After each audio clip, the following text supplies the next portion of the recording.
All right, here we go. Woke up alive again. Tuesday, May the 6th. Wow. Already. Flick of a finger.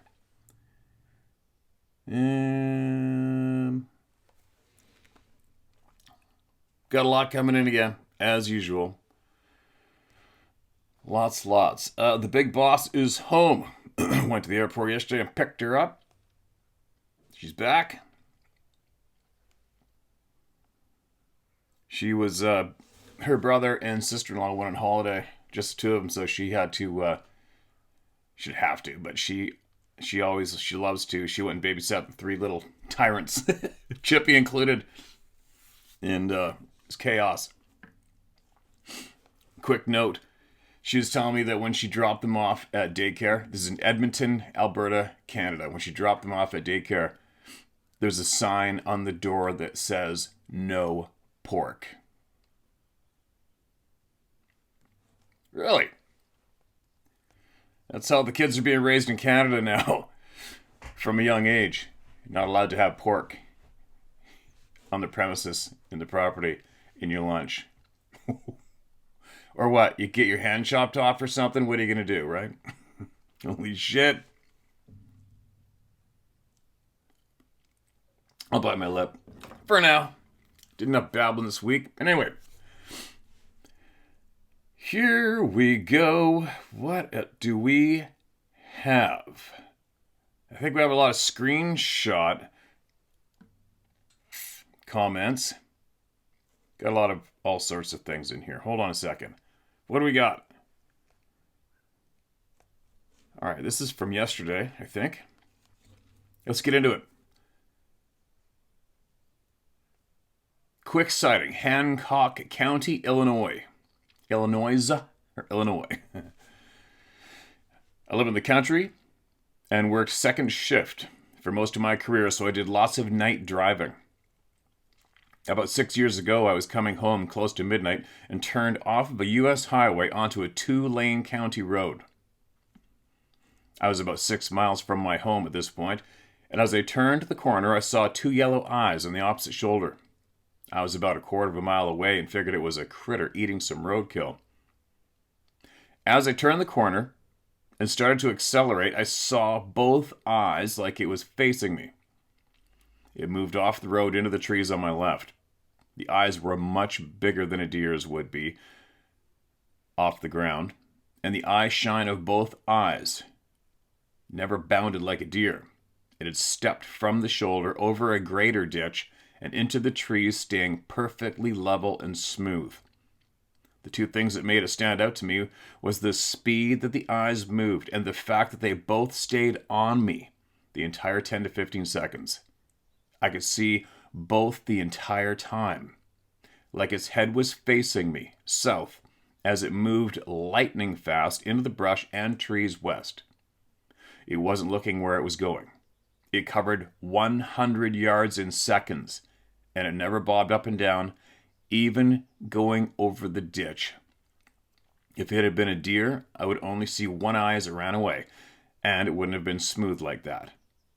I've been there thousands of times that night, and this is the only time I've seen anything move like that. Share my name, John Helwig. John, appreciate the email, my man. Just the fact that you're here and took the time and the effort to email us tells me that you know what it was. And so do we, right? But there you go. How many people? My grandfather logged all his life. He never seen anything. That doesn't mean shit, obviously. You know what I mean? Doesn't mean nothing. You can go your whole life, and then all of a sudden, in your face. That is kind of alarming, though, isn't it? Picture that. 100 yards. Eyes didn't shift or go up or down once in a flash. Ooh. Yeah. Another screenshot. I have some truths. This is from John Love. One word, John Love, on YouTube. Comment. I have some truths that would be very beneficial, but you're so busy you must not have time. Huh? My lifelong hunting partner just passed on, and it's time to dump. I owe it to myself and him, but it can't be told in half an hour or 45-minute babble. So if you ever get the time, you have my contact and what I know would help you and this community out greatly. That's all I'm willing to say on this YouTube thing. Cryptids can be dispatched also if need be, so stay safe. Don't know who you are and don't have your contact. And this is a comment from the YouTube, underneath the YouTube video. So, share my story at howtohunt.com. Email me. Email me. We'll talk about it, all right? We'll talk. So busy, you must not have time. I don't get it. I've never denied anyone of anything. So, if you got something you want to share with the people or me, email me, man. Email me. Another comment. Wow. Dean said, wow, my family and I camped out at Mount Hood. I was 9 years old. My older brother and I shared the same tent. He was standing in the doorway staring at something at the back of the tent. Something was poking me in the head. Oh, we already... Did I read that? Something was poking me in my head, and I started playing with his finger. It did that for about 2 minutes until my brother came into the tent and told me to turn off my flashlight. It took one AA battery and go to bed. I'm 60 now, and I remember it like yesterday. I asked him about that night probably 5 years ago. He would not talk about it. All he said was, I remember that night. Love you all. Be safe out there. God bless. All right, it sounds familiar. Maybe I read the whole thing before I read it here. Who knows?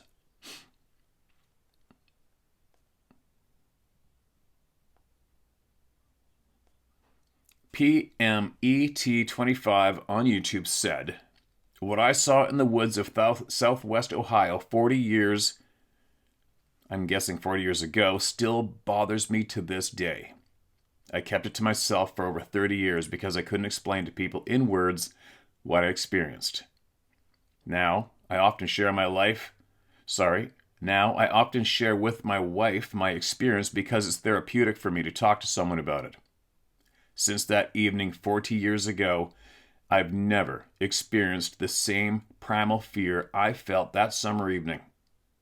I believe you unconditionally. All right, man. Please email me with what you got.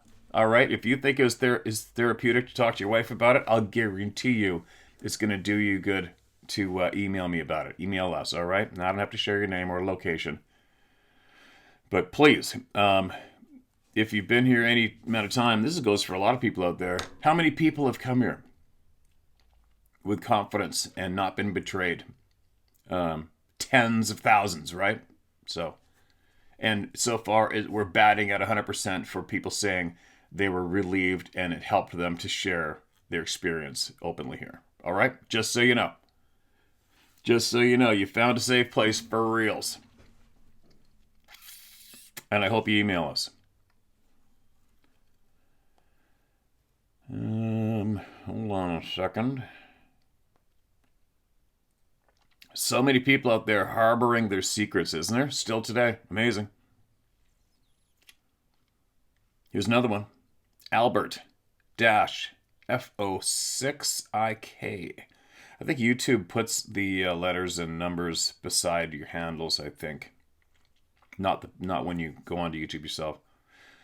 Albert commented, I've been a member of No Return, and I can truly say there hasn't been one video that I didn't learn something about the wild and Sabe. My brother-in-law and sister witnessed 2 sightings. One at Mammoth in California, and the other sighting was at Yosemite. I believe them because it took a lot of persuading to get them to talk about it. And I believe if just one encounter from your readers is enough for me to believe, I've witnessed some very strange things occurring in my area here in Southern California. And also, Steve is a man who does not tell tales just to entertain us folks. He's a man that tells it like it is. I'm totally convinced that there is a lot more weird happenings in our forests that are not seen or brought into the light. Keep up this amazing work that you are doing for all of us, and thank you, Sarah, for being there right next to your man Steve. The both of you are truly gems. for all of us. All right, kind words. Appreciate the kind words big time.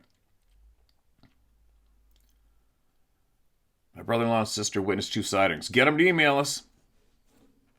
Send them this video.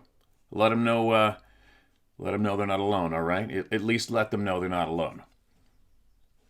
Please. If anything. Maria Amber shared something here, very recent, 18 hours ago, it says, I think. So last night I saw something that shook me to the core.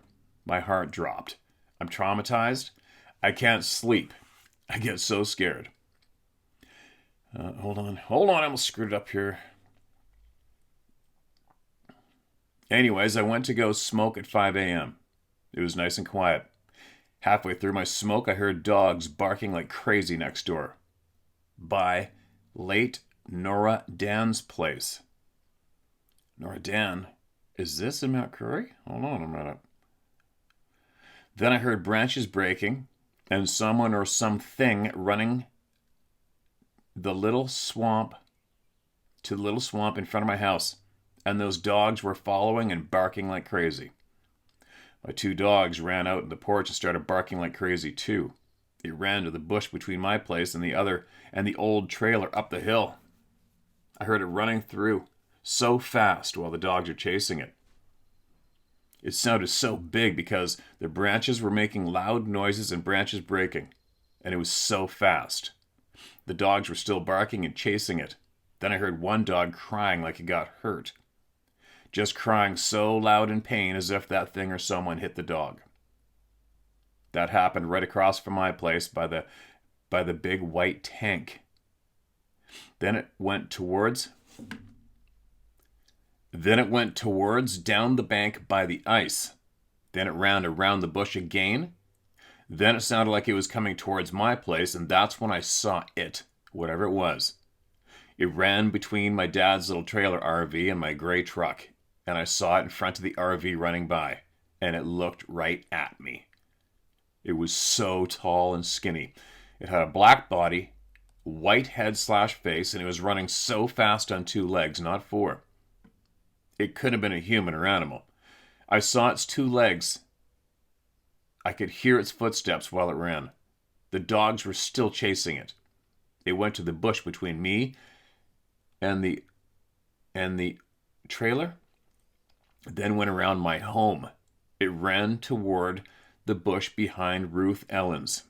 Before it ran by my place, my dog, Bobbie, came running in front of me in the porch where I was standing. She was something as if she was protecting me. She then something at me with fear in her. Looked at me with fear in her eyes, probably. Okay, there you go. End of story. Now, where was that? Is that Mount Currie? This is a comment. Maria Amber. Maria, email me. Share my story at howtohunt.com. Let me know, was this in Mount Currie by any chance? Sounds like I think it might have been. I don't know why. I just do the names. Skinny ones. That's kind of fun, odd when you hear the skinny description, right? It's not that well, it is kind of common. Yeah, it's kind of common. Jim Long. When I first started to listen to Steve, he had 2,800 subscribers. It was the story of his grandfather's experience and his own. This helped me tremendously to bring myself together after my entire paradigm was turned upside down. I started listening and brought a team of investigators to my property. These kind, experienced people were concerned more about me than proving they exist. They already knew. Knowledge is the only thing that helps in encounter/cohabitation situations, which mine turned out to be. The shared knowledge from these videos are pure gold to extract and learn from. Pick and choose, mix and match to help understand what possibly happened to you. For that, Steve, I'm forever grateful. Okay, man. Good news. Email me. Email us. Share with us. You being helped is gold, and you now can help others too yourself by sharing exactly what you've experienced and what you know. That would be very, very helpful to I don't know how many people. So please, if you would.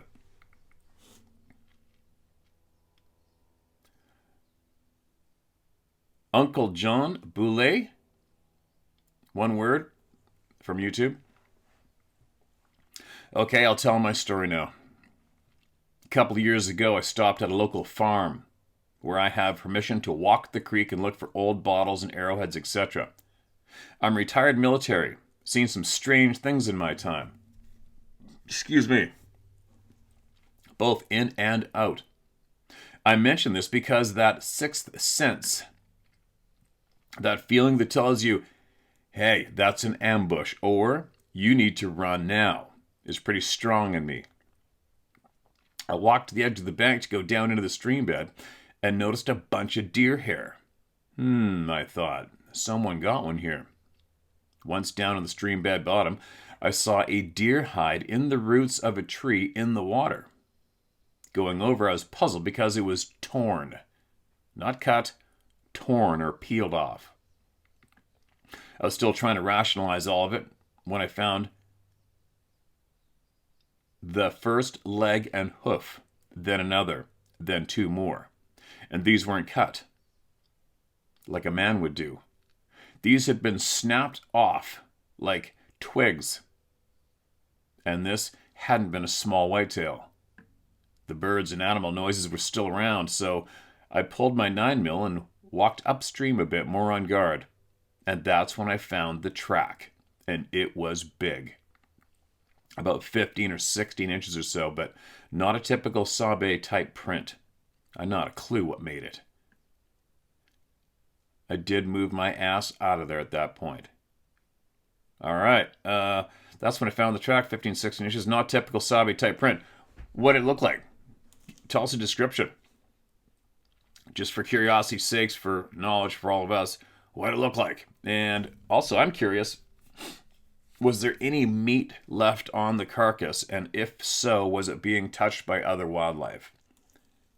It's a curious question that I would have because of how many people reported the absolute stink around a kill or a pile of meat or whatever, and nothing's going near it.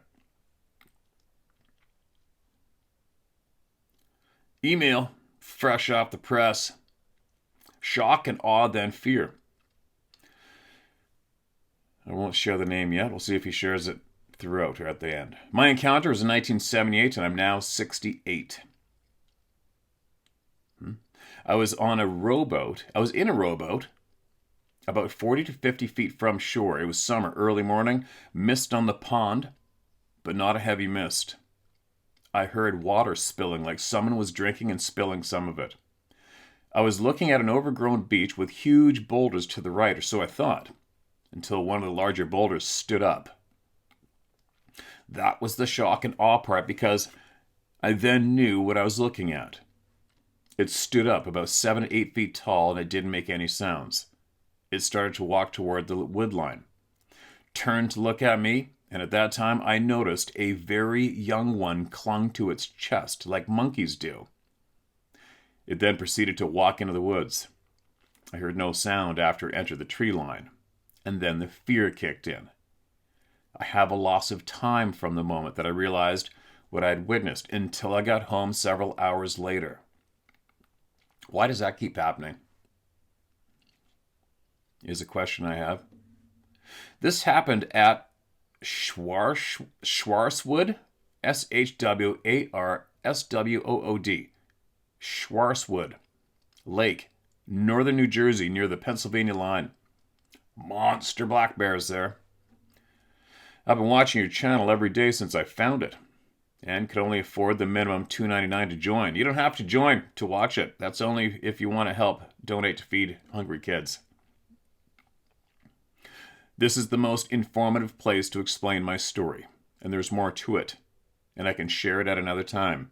If you'd want to hear it, my name is Steve B., and I've been living in Connecticut since 1980. You can share my name. I hope that your future solo hunting trips are safe. Unlike most people, I do want to see it again. It looks like a beautiful, beautiful place where you live from the pictures I've seen on your channel. Must be nice to be able to walk to a river and fish for steelhead. May God bless you and your family going forward. All right. Steve, email me. More. All you got. And as the... That'll be the don't come near my property bark. Hold on, I better go see who it is.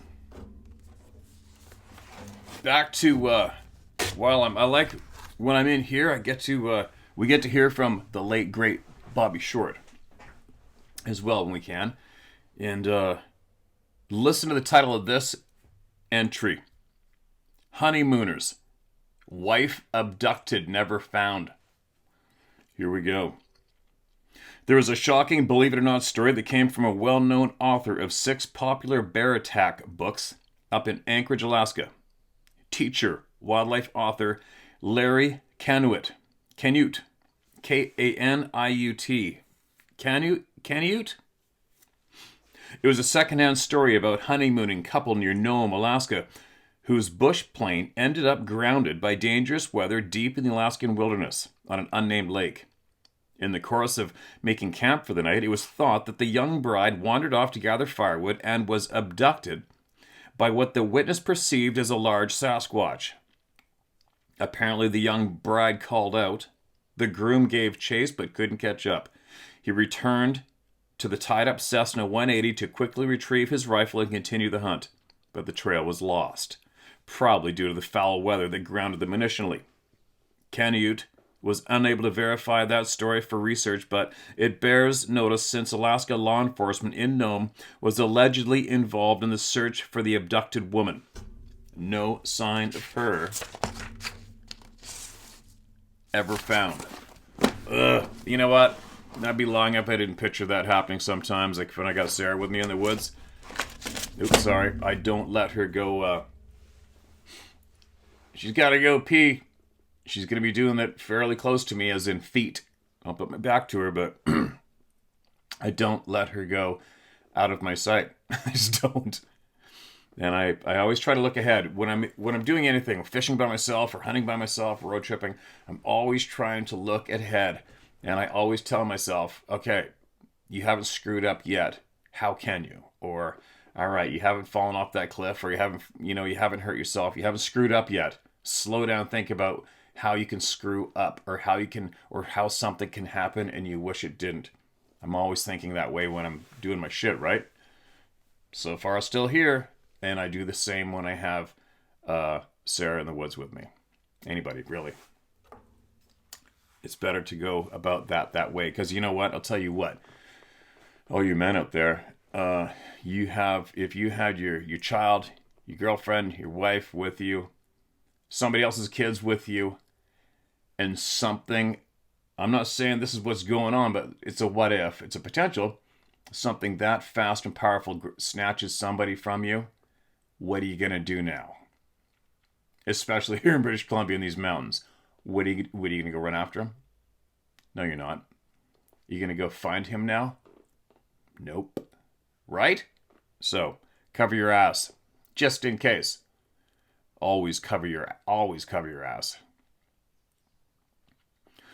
Next entry, sportsman goes missing. The Bella Coola Courier carried a story concerning the unexpected disappearance of a retired British Army sportsman, known to the locals as Colonel Robert F. Lindsell. The article dated Saturday, April 11th, 1914, stated that Colonel Lindsell, Lindsell, was an ardent fisherman and sportsman familiar with the wilds of Bella Coola. Lindsell left for a day's fishing as he usually did near his residence and was never seen again. Constable Broughton searched but found no trace of the colonel and finally engaged the Indian trackers to hunt with canoes. Lindsell was traced to the river's edge where his fishing gear was found. It was assumed that he fell into the river and drowned. An odd and most unlikely thing to have happened for a veteran woodsman of Lindsell's caliber. His cache of fish and his lunch were missing. Another Bella Coola account, though secondhand, was gleaned from my box of Post-it notes. I wrote the notes down during a conversation with the late René Dahinden, dated November 1998. It was in regard to Dahinden's talks with bear hunter guide Clayton Mack. Mack, a proud First Nation Nuxalt, apparently told Dahinden that a woman went missing from his village in Bella Coola when he was a young man. The First Nation woman went to gather berries. Her basket was found, but nothing else. The woman's adult son went looking for her after the local search failed, and Renee told me the son was never seen again either. Whoa. I regret not recording that conversation, for I neglected to cite the date of those disappearances or Renee's source of the story. Well, so side note, Clayton Mack is also the author of Grizzlies Guides and Grizzlies Guides. Shit, I got the book right there somewhere. Grizzlies Guides, Grizzlies, and White Guys. Whatever order that's in. And our friend Jeff, you remember Jeff? Had that bad accident, burnt himself. We did the GoFundMe for him and helped him out. Jeff was with Clayton Mack's son, one of the Macks, in Bella Coola when he saw one of these beings for the first time. Was with, I don't know if he knew Clayton Mack. This guy's a very, if you're a hunter in British Columbia, you've heard Clayton Mack. Let's put it that way. Interesting. Little known kidnapping. A tale of kidnapping not often written about was recorded by David Brewster in, quote, Our Last Monster, end quote, Seattle Magazine, August 1970, on pages 29 and 33. It should be a classic because it's far more interesting than the dramatic stories of Albert Ostman or Muchalat Harry sagas. Borrowing from Brewster's book's work. Quote, Probably the most detailed Sasquatch adventure on record is that of Albert Ostman, a recluse who went gold prospecting 100 miles north of Vancouver in 1925. And one night, while lying in his sleeping bag, he was picked up by a Sasquatch and transported to the creature's lair in a box canyon. Much of Ostman's story details his Caruso-like concern with the mustering up a good cup of coffee in the mornings, but he also paused to admire the very practical and warm blanket which the Sasquatch had made of cedar bark and moss, and to play some games with the two shy children. The old lady, he recalls, wore bangs and needed a brassiere. The story ends when Ostman cut short his courtship with the daughter of the family, reasoning that she would hate city life as he does. All right, somebody threw in that because those words weren't a part of his testimony. And tricked the old man into swallowing an overdose of snuff. Then he flew the coop as the father, squealing like a pig, downed a pot of coffee, grounds and all, end quote. Yeah, that's not exactly word for word, but kind of close. Quote, a similar story comes from Warren Scott, a 37-year-old Seattle man who works as a building superintendent. It was June of '61, and Scott, who grew up in a tough neighborhood in New York City and spent several years bumming around after his release from the army, he was camping alone, 30 miles northeast of Vancouver. Late at night, a Sasquatch kidnapped him and carried him 70 miles. During the journey, Scott was almost suffocated by the creature's vice-like grip and uremic odor. Eventually, he was carried through a long tunnel and dumped in a cave. Most of Scott's ordeal was spent in this hot, fire-lit enclosure. The mother took care of him, bringing him food, greens, and inedible chunks of raw meat. The old man was seldom around. I was treated like a pet, Scott recalls. He endured some good-natured whacking on the rump. He was watched intently when passing wastes, and he engaged in some rock rolling with the kids. The noise and the smell were terrific. At night, father, mother, and son Sasquatch would hold each other tightly, rock for 10 minutes, and then drop off to sleep on bough beds. One day, Scott wandered out of the mom One day, Scott wandered out of the momentarily unguarded cave and was terrified to see 50 or 60 Sasquatch wandering about the canyon. The female who fed me came out to me, grabbed me, and held me to her bosom until I was calm. Then she put me down. Soon thereafter, Scott's protector took him, together with her son, on a tour of the other caves, one of which proved to be a very busy nursery. A few days later, Scott located the densely curtained tunnel opening and made his escape. Haven't heard that one before. That sounds like a frickin' story, doesn't it? Don't know, wasn't there? And Bobbie goes on to say there was a plethora of Sasquatch behaviors listed in David Brewster's narrative. Not only was another kidnapping listed that was little known in research, but the behavior of making a blanket of moss and cedar bark proved interesting. Brewster goes on to describe the Sasquatch's vice-like grip, the foods brought to the captive man, and sleeping arrangements. It is the second time I've read testimony regarding how the Sasquatch hold close a human who is out of control until they become calm. I don't think that would make anybody calm. Being clutched tighter to a big hairy boob in your face of a 10-foot tall, stinky, hairy bushwoman. It was hard for me to imagine becoming calm. Sorry. It was hard for me to imagine being calm, being held in a vice grip against the chest of a Sasquatch, but I guess it happens. Interesting, too, was the description of the horrific noise and smell of the cave. I imagined the awful odor of a porta potty on a hot day and found the remarks about smell the most believable part of Warren Scott's story. But Scott, or anyone, being treated like a captive pet was a new one on me, and a thought I hadn't considered. All in all, there's a great deal of clues to Bigfoot behavior and other conducts in the article. Continuing on, David Brewster wrote, quote, I was pleased to discover a collection of robust stories collected by a Fairbanks, Alaska contractor named Fred Clark. For 12 years, Clark, who is 50 and the father of 4, had been collecting Sasquatch tales, mostly en route between Alaska and California. You can pick up hundreds of these stories on such a drive, says Clark, who seems to find thriving oral traditions at every remote town. For instance, when he rushed off to check out the Grays Harbor County story, an old woman at the service station told him that the, quote, local Sasquatch had been breaking pigs' backs for years, end quote.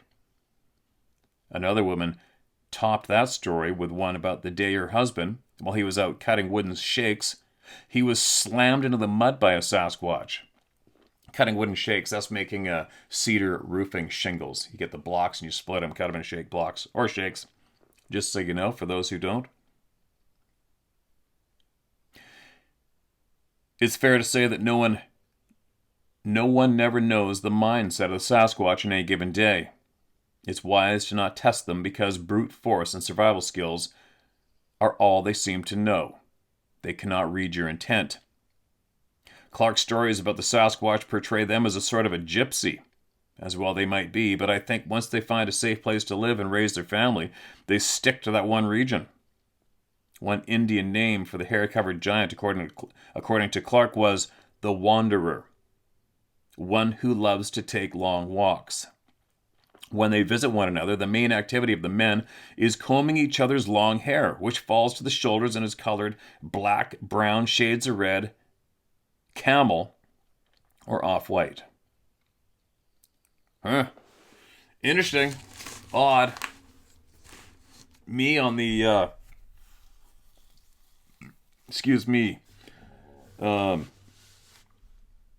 60 of them milling about. That's a tough one for me to accept. I mean, just being a professional hunter, if there is 60 of these people living in full-time in one area, there is absolutely no way you're going to conceal just your food gathering sign. It's not going to happen. You know what I mean? Anyway, I don't know. Confusing. Before I start babbling on. What else do we got here? Keith Foster story. Foster is an avid bow hunter and one of our early investigators covering Bigfoot events in Colorado and Kansas. Contributed this story to my files back in May of 2001. It concerned the Taos Indian history of killing cannibal giants with bow and arrow, traditionally described by the Taos Indian Nation from the Four Corners area of Arizona, New Mexico, Utah, and Colorado as giant men with hair covering the whole body with big hands, feet, huge muscled arms, big head, big mouth. They were much feared. The Native American Taos, I'm probably not pronouncing it right, am I? That's where a wildlife biologist I had a lot of respect for lived, that I guided years ago, who gave me so much knowledge of stupid, which totally directly affected my hunting. The Native American Taos people believed that these beings were a dangerous type of humans who lived wild in the forests and would sometimes come and kill members of their people and take them to high mountain caves and eat them. All according to the Taos Indian history. Traditionally, Native American and First Nation history, that's the same thing, isn't it? Was recorded by elders of a tribe and then handed down generation by generation through centuries of spoken teachings. They did not write their experiences. One story in my files of finding caves where the giant hairmen lived. In these cave-like dwellings, the Taos warriors found bones scattered around of the ill-fated victims. The bones may have been animal bones, but to the fear-filled Indian, they believed them to be the bones of ancestors eaten by the dreaded men of the mountains. From that terror-filled experience, the ancient Taos tried to kill a family of the cannibal giants by setting fire to sizable stacked piles of brush crammed into the cave entrance. As smoke filled the caves, the Taos would take aim, shooting the cannibal giants with their bow and arrow as the creatures, great in size, emerged from the burning barricade, choking and coughing. Attempts of this sort were not always successful. Often, choking, haired ones exited the cave wounded or on fire. So the narrative went. These events were supposed to have occurred about 800 years ago. A similar bit of folklore was told to me by members of other tribes, all with similar altercations with the Hair people. History reflects great wars among Indian nations, and as well between Indian and giants, especially when women were kidnapped and held in caves as wives. The proper name for the much-feared giants in the Taos language was, oh, good luck, I'm going to pronounce this one, Tsawane Itnimix. And alternatively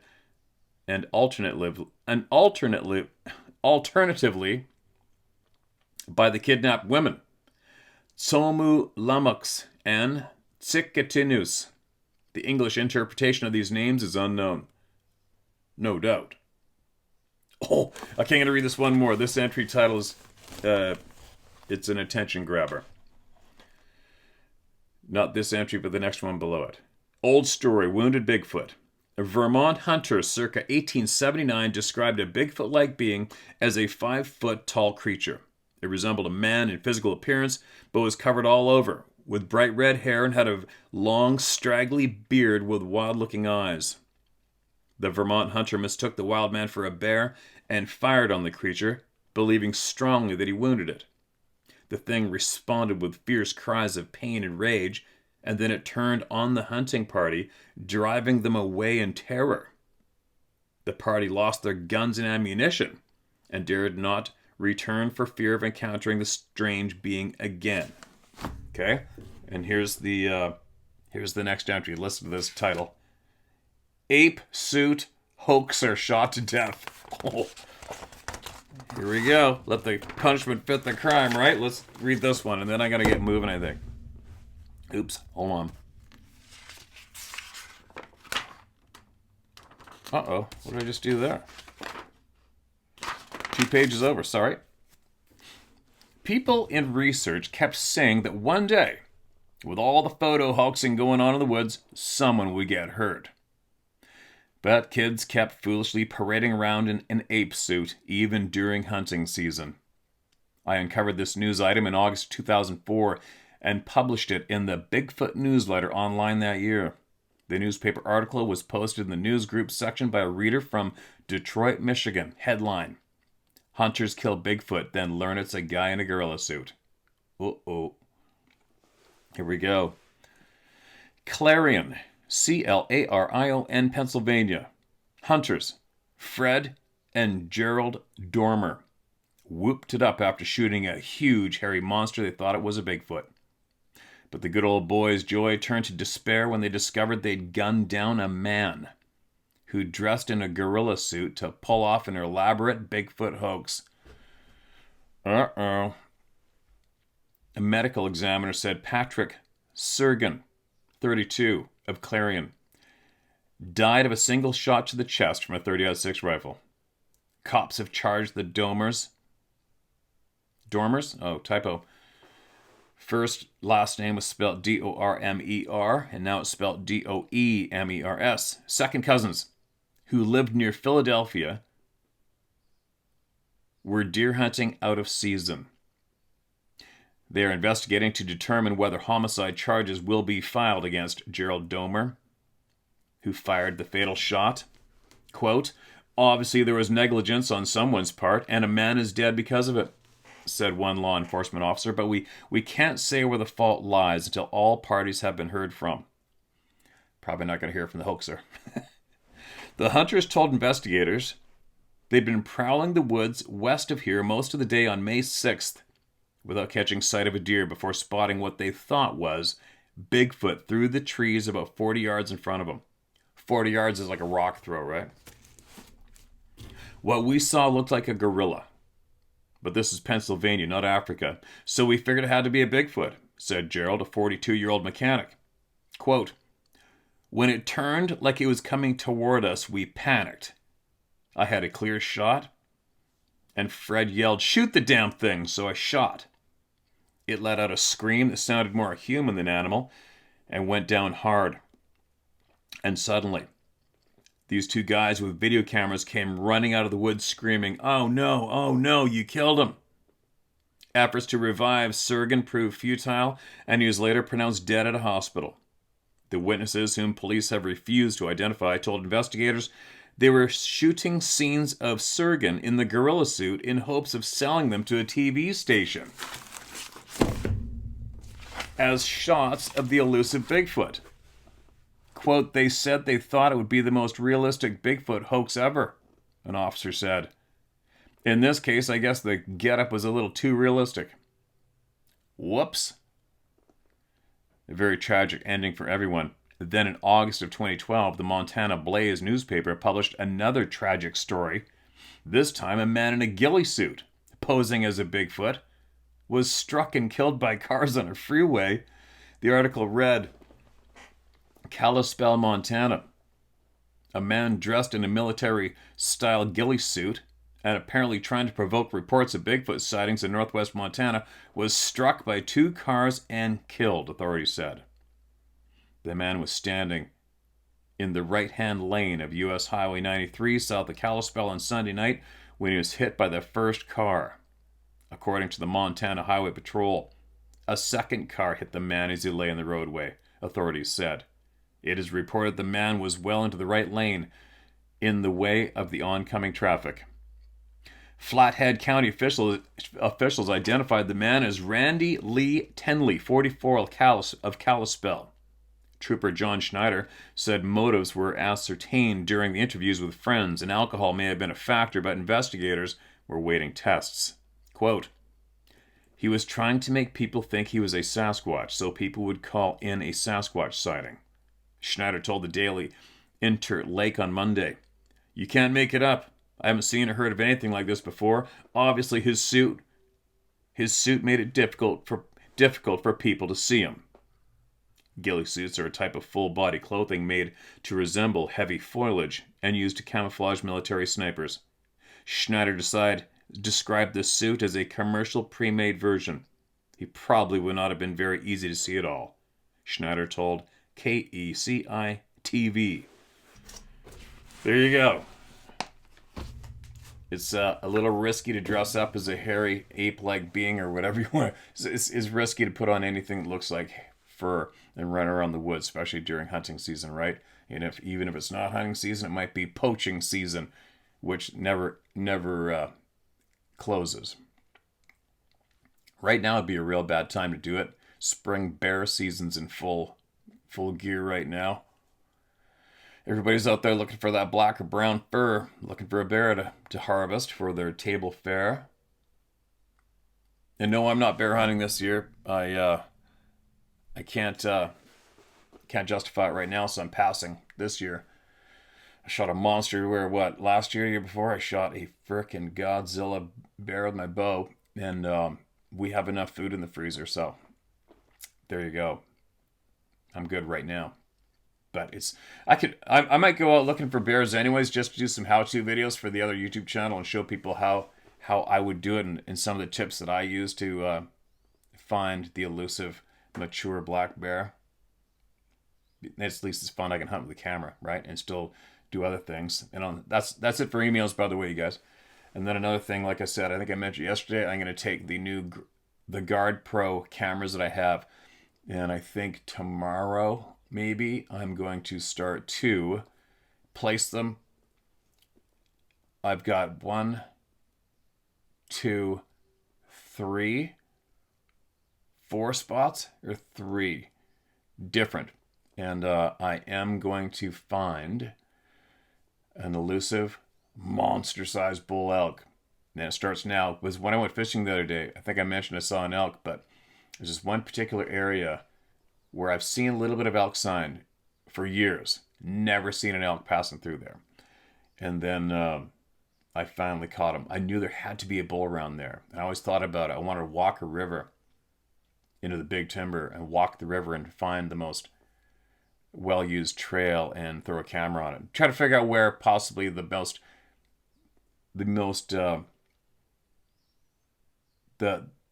having a total brain fart right now. I'm going to go walk this river, and I'm going to find all the trails I can, and I'm going to pick one, and I'm going to try to go with my gut, and I'm hopefully going to come up with the right one that this one particular bull is possibly going to use, and I'm going to start keeping tabs on him, if I can find him, because I seen him the other morning. Finally, first time I saw an elk around there, and it was all by himself, and he had these massive antlers just starting to sprout out of his head, but you can tell they're going straight up to the sides, and the girth was unbelievable. His body, the whole 9 yards. And what they say, allegedly, with these old Roosevelt bull elk is the older and gnarlier they get, they tend to go off by themselves. And I'm like, oh, bingo. Could this be one of those rare one in thousands huge elk? It's exciting for me because that's what I'm just into that. I love that. I love finding something that's hard to find and then finding it and getting it on video or even harvesting it. But I'm going to start trying to find that one bull right in that spot and other spots, and I'm going to take everybody along, show them how and why. And I'll put those videos on the How to Hunt channel. Babbling. There you go. Back tomorrow. I hope all the people I asked to email us today. There's a lot of people out there who've been harboring these secrets for a long time, and they're scared to share it. And so many people, I think we're batting at 100%. The people that share here have all said they were so relieved, and it helped them tremendously to share what they got. So don't be scared. I'm living proof that it's harmless, right? If anybody could have damaged themselves or their career or their name by sharing their truth, it would have been me. And look at me go, right? So I'm proof it's safe. Share it, my story at howtohunt.com. If you're interested in those trail cameras that I discovered on my own, which are the best ones I've used to date, you can get a discount on them on the website, howtohunt.com, or in the video description below. All right? And Sarah's goodies in store, and all her stuff is down below there too. There you go. On with my day. What am I going to do now? Well, all the animals are fed. I have to go re-roof the 2 chicken coops today. and continue on getting my wood split. Fencing, I have to trim up the horse's feet, on and on and on. I'm not going to shut up. I'm going to get out of here. See you guys tomorrow.